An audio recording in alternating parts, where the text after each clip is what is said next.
Hey everyone, welcome to my podcast titled Suchitra's Life, and you're listening to me, Suchitra.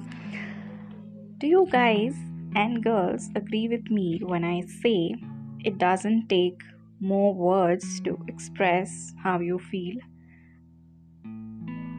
We can be impactful even with lesser words, don't you think? And poetry is something that does justice to what I've said just now. This week, I've managed to grab a collection of poems written by Rupi Kaur called Milk and Honey. It's the first time I'm reading her work, and I've known a bit about her earlier that she's an Instagram poet and that she lives in Toronto, Canada. That's what I knew. But after reading this collection of poems, I got to know a little bit more about her. Through her poetry and illustrations, she engages with themes of love, loss, trauma, healing, and femininity. She shares her writing with the world as a means to create a safe space for progressive healing and forward movement. Her creative direction and photography have broken international boundaries and have since made it into galleries, magazines, and spaces around the world. When she is not writing or creating other art, she is traveling to perform spoken word as well as hosting writing workshops. You can find more of her work at www.rupikaur.com. Now, coming back to the book Milk and Honey, it is divided into 4 parts called the hurting, the loving, the breaking, and the healing.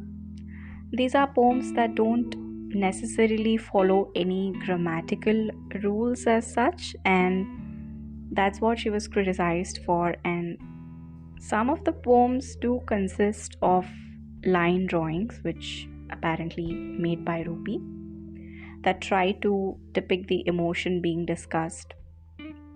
Some of the poems are hard hitting and they make you think about the harsh reality we are in. Like in the first part, called The Hurting, she writes, I can't tell if my mother is terrified or in love with my father. It all looks the same. And in the other part, called The Loving, she writes, the very thought of you has my legs spread apart like an easel with a canvas begging for art.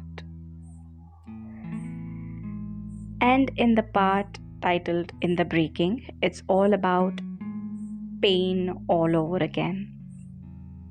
In it, she writes, you have spent enough nights with his manhood curled inside your legs to forget what loneliness feels like. That was an interesting one. I was taken aback by that. And another one from the same part. I didn't leave because I stopped loving you. I left because the longer I stayed, the less I loved myself. That was another beautiful one. People go, but how they left always stays. Another beautiful poem. The one last poem that I'd like to share is, you must not have to make them want you. They must want you themselves. This is, the actual truth. Alright, in the final part titled The Healing, it's all about embracing oneself and moving forward. So here are a couple of poems from that part. Loneliness is a sign you are desperate. I'm sorry, let me come again. Loneliness is a sign you are in desperate need of yourself. This resonated a lot with me. And another one. Do not look for healing at the feet of those who broke you. Which, again, a reminder to oneself. All in all, it's a light read, but once you're done reading it, it would take a while for you to come to terms with your surroundings again, because subconsciously it does alter your perception a little, like any other impactful work can do. I do recommend you all try reading Rupi's work. I'm sure you all would like it, as the words used are not really heavy, but the way they come to you would leave you astonished. Until next time, take care.